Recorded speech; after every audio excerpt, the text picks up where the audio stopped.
Olha, meu filho, eu nasci e me criei aqui nessas terras. E muita coisa nessa vida. Mas o que vou contar agora, até hoje, me arrepia só de lembrar. A gente que vive na roça, assim, mais afastado de tudo, aprende a prestar atenção nos sinais, no jeito que o vento muda, no silêncio dos bichos. E tem noite que parece que o mundo prende a respiração, esperando alguma coisa.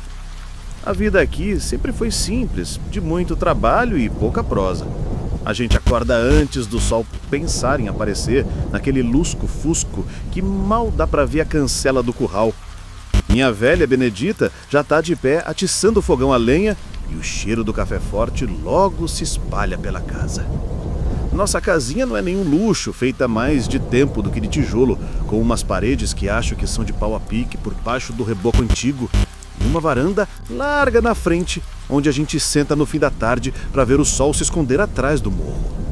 As telhas às vezes assoviam com o vento e a madeira do assoalho vive estalando, contando história de tanto ano que já viu passar. É uma casa que tem seus barulhos, seus cheiros.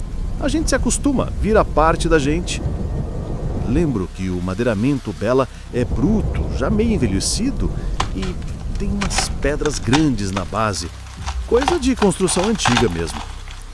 Naquele tempo, a gente tinha umas vaquinhas de leite, pouca coisa, só pro gasto e para vender um queijo na vila. Galinha ciscando no terreiro, um roçadinho de milho e feijão para colheita. Coisa de família pequena. Lembro bem daquele dia. Era tempo de seca, o pasto já estava meio amarelado e as noites eram de um breu que engolia qualquer luzinha. Um silêncio que às vezes pesava, sabe? Diferente do barulho da cidade, aqui o silêncio tem voz. O começo de tudo foi uma coisa besta, uma daquelas tarefas que a gente faz sem nem pensar. Tinha uma novilha nossa, a Mimosa, que estava para criar. Já passava da hora dela e a bicha estava meio agoniada num curralzinho que ficava um pouco mais afastado da casa, perto da cerca do pasto do vizinho, o Juvencio. Era noite já. A Benedita já tinha acabado de benzer a casa com a arruda e já estava roncando mansinho. Eu peguei o lampião, aquele de querosene que soltava mais fumaça que luz, e fui ver a Mimosa. Uma noite comum, fresca por causa da cerca, céu limpo, estrelado que dava gosto, nada fora do normal. A gente se acostuma com a rotina, com o jeito que cada coisa tem que ser, e quando algo sai um tiquinho do lugar, o coração já fica meio esperto. A gente pensa que conhece cada palmo desse chão, cada som, cada sombra.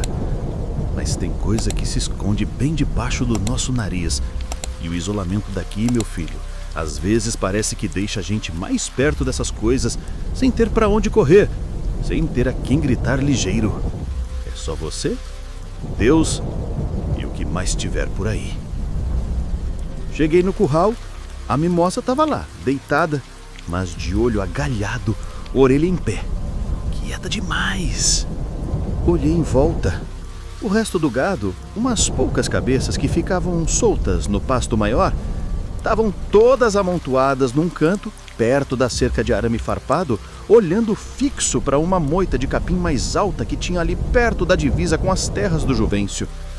Olhavam como se tivesse onça ali, mas não tinha barulho nenhum, nenhum pio de ave. Um silêncio esquisito. O normal à noite é aquela cantoria de grilo, sapo croachando na beira no córrego, o charmado distante de algum bacural. Mas naquela hora, parecia que tudo tinha se calado de repente. Um silêncio que apertava o peito, opressor mesmo, como se a noite tivesse prendido a respiração. Dei uma volta, alumiei com o lampião para dentro da moita. Nada. Só o capim seco e a escuridão lá no fundo. Uma escuridão que parecia mais densa, mais escura que o normal. Pensei, deve ser nada, coisa da minha cabeça de velho. Às vezes a gente cisma com cada coisa. A Mimosa continuava me olhando com aquele olho grande, parecendo pedir socorro. Voltei para casa, mas aquela quietude estranha ficou na minha cabeça. Deitei, mas o sono não vinha. Cada estalo da madeira da casa parecia um passo. O vento que entrava por uma fresta na janela parecia um suspiro. E foi aí que eu ouvi um som baixinho, lá longe, vindo da direção do pasto do Juvencio, Um arrastar, como se alguém tivesse puxando um saco pesado pelo chão seco. Depois parou. Fiquei de orelha em pé. Deve ser algum bicho do mato, tatu, gambá, sei lá.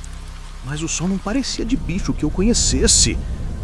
E os grilos não voltaram a cantar. Aquela ausência do som familiar era quase pior que um barulho estranho.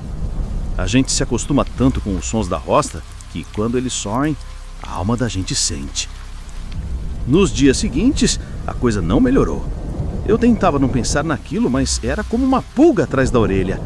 A mimosa pariu um bezerro bonito, sadio, mas ela continuava arisca, sempre olhando para o lado do pasto do Juvencio. E eu comecei a notar outras coisinhas.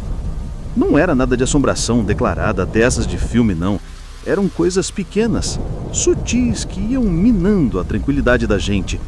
De vez em quando eu estava lá fora, no fim da tarde, ajeitando uma cerca ou tratando das galinhas, eu via um vulto na beirada da mata, bem no limite do meu campo de visão. Uma sombra escura, meio disforme, que sumia assim que eu virava a cabeça para olhar direito. Coisa da vista cansada, eu dizia para mim mesmo, mas acontecia demais para ser só isso. O som também voltava. Aquele arrastar, às vezes mais perto, às vezes mais longe, e começou um outro barulho. Um tipo de assovio baixo, fino, que arrepiava os pelos do braço. Não parecia bicho, não parecia vento. Era um som que nos encaixava. Uma noite acordei num sobressalto. O quarto estava escuro como breu, mas eu sentia que tinha mais alguém ali. O corpo pesado, uma agonia no peito, a boca seca, querendo gritar e a voz não saía. Parecia aquela coisa que o povo chama de paralisia do sono, que já tinha ouvido falar. Eu via um vulto escuro perto da porta do quarto, mais alto que um homem, parado ali, me olhando. Não via rosto, não via nada, só aquela forma escura e a certeza de que estava me encarando. Rezei tudo que sabia, pedi a Deus para aquilo ir embora. Demorou uma eternidade, mas aos poucos o corpo foi amolecendo e o vulto sumiu. Levantei tremendo, acendi o lampião, mas não tinha sinal de nada. A Benedita dormindo do meu lado, serena. Comecei a ficar mais calado, mais ressabiado. A Benedita percebia, perguntava o que eu tinha. Não é nada, mulher, só cansaço. Não queria preocupar ela, nem parecer que estava ficando caduco. Mas o medo ia crescendo por dentro, uma coisa fria no estômago. A casa, que sempre foi meu porto seguro, começava a parecer diferente. Os cantos escuros pareciam mais fundos. As sombras dançavam de um jeito estranho à luz do lampião. O vento que entrava pelas frestas já não era só vento. Lembrei das histórias que meu avô contava, sentado no terreiro nas noites de lua. Histórias de assombração, de coisas que vagam pela noite na roça. Falava do corpo seco, uma alma tão ruim que nem a terra aceitou e que ficava por aí, assombrando os vivos. Falava do boitatá, a cobra de fogo que protege as matas, mas que também pode assustar quem anda por onde não deve. E tinha umas histórias mais caleludas de um bicho chamado capelobo, uma mistura de homem com um animal que vivia no meio do mato e atacava quem cruzasse o seu caminho. Eu nunca dei trelô para essas coisas, achava que era história para assustar menino. Mas ali, naquela situação, com aquele medo me roendo, as palavras do meu avô voltavam com uma força danada. Não que eu achasse que era um desses bichos especificamente, mas a ideia de que algo desconhecido e perigoso rondava por perto começou a criar raiz. A pior noite foi umas 2 semanas depois daquele primeiro arrepio. Já era tarde, a lua mal aparecia, escondida atrás de umas nuvens pesadas que prometiam chuva, mas não choviam. E eu estava na cama, mas não dormia. De repente, ouvi um barulho mais forte vindo do galinheiro. Um barulho de coisa quebrando, galinha gritando. Pensei, é raposa ou gambá grande.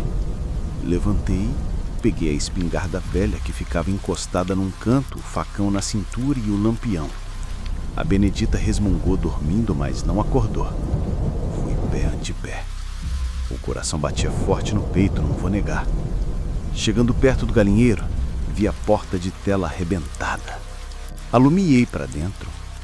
Pena para todo lado, umas 2 galinhas mortas, estraçalhadas de um jeito feio, mas não parecia que tinham sido comidas, só mortas por maldade. E o cheiro? Um cheiro forte de mofo, de terra úmida e alguma coisa podre junto. Um cheiro que revirava o estômago. Olhei em volta tentando ver alguma coisa na escuridão que o lampião mal cortava. Foi quando o vi de novo, mais perto do que nunca, o arrastar e um resfolegar pesado, como se um bicho muito grande, cansado, vinha da direção do pasto do Juvencio, ali perto, da cerca onde o gado tinha se amontoado naquela primeira noite. Criei coragem, não sei de onde, e fui andando devagar na direção do som. Cada passo era uma briga com medo. O pasto estava escuro, a grama seca fazia um barulho de papel amassado debaixo das minhas botinas. O lampião balançava na minha mão, fazendo as sombras das árvores dos cupinzeiros dançarem de um jeito macabro. Parei perto de um pé de angico velho, tentando enxergar alguma coisa. E então eu vi. Ou melhor, entrevi. Não era claro, a luz do lampião era fraca e a escuridão da noite na roça é coisa séria. Mas tinha uma forma ali, uns 20 metros para frente. Uma figura grande, humanoide, curvada, como se estivesse se apoiando nas 4 patas, o que dava uma sensação bizarra. Não tinha pelos, a pele parecia lisa, escura, na pouca luz. Movia-se devagar, arrastando alguma coisa que eu não conseguia distinguir. Não fazia barulho de animal. Era um silêncio medonho vindo dela. Só o som do que quer que fosse que ela puxava. Um silêncio que gelou a minha alma. A coisa parou de se mover e pareceu virar na minha direção. Não vi olhos, mas senti que estava me encarando.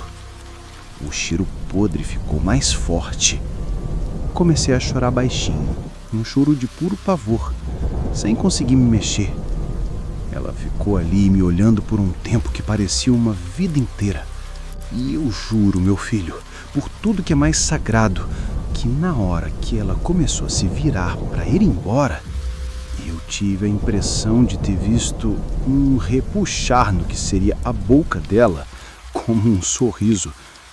Um sorriso que não era desse mundo.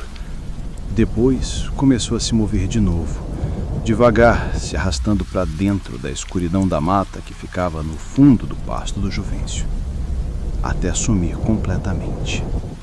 Eu não sei quanto tempo fiquei parado, tremendo que nem vara verde. Quando dei por mim, o lampião estava quase se apagando. Voltei para casa, tropeçando. Entrei e tranquei a porta com a tranca de madeira que rangiu como se tivesse com dor. Sentei perto do fogão a lenha apagado, na cozinha escura, e fiquei ali até o dia clarear, rezando baixo. A casa, antes um refúgio, parecia agora uma casca frágil contra o que quer que fosse que andava lá fora. Quando o sol nasceu, aquela luz amarela e fraca entrando pela janela da cozinha, o medo não foi embora. Foi um alívio, claro, ver a claridade, ouvir os galos cantando, como se nada tivesse acontecido. Mas alguma coisa tinha mudado dentro de mim. A roça parecia a mesma, as árvores no mesmo lugar, o cheiro de mato era o de sempre. Mas para mim, tudo tinha uma sombra diferente. Voltei no galinheiro. As galinhas mortas ainda estavam lá, no chão, perto da cerca do pasto do Juvencio.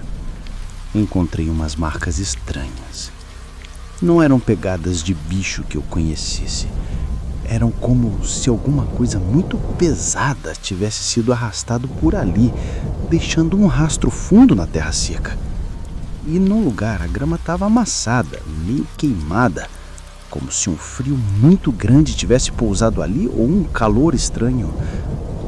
Tentei contar para Benedita, mas ela me olhou com uma cara de pena. Achou que eu estava sonhando ou que a idade estava empregando peças.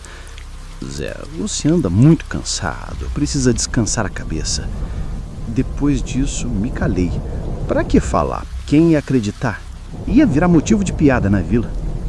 Mas a experiência ficou marcada em mim, como uma cicatriz que ninguém vê. Nunca mais fui o mesmo. A noite na roça, que antes era de paz, de descanso, virou tempo de alerta. Evitava sair de casa depois que escurecia, e quando tinha que sair ia com o coração na mão. Aquele pasto do Juvencio, então, eu nem olhava para lá quando o sol se punha. Aquela coisa, o que quer que fosse, nunca mais vi daquele jeito. Mas, de vez em quando, numa noite muito escura, quando o vento assoviava de um jeito diferente no telhado, ou quando os bichos se aquietavam demais na madrugada, eu sentia aquele mesmo arrepio na espinha, aquele medo frio de que ela ainda estava por perto, escondida na escuridão, esperando. Não tenho explicação para o que vi, nem para o que senti. Pode ser que fosse coisa da minha cabeça, como a Benedita disse. Pode ser. Mas tem coisa nesse mundo, meu filho, que é melhor a gente só rezar para não cruzar o caminho. E essa história eu conto poucas vezes, só para quem eu acho que pode entender que nem tudo nessa vida tem nome ou explicação. Fica o aviso: a roça guarda muitos segredos, e nem todos são bons de se descobrir.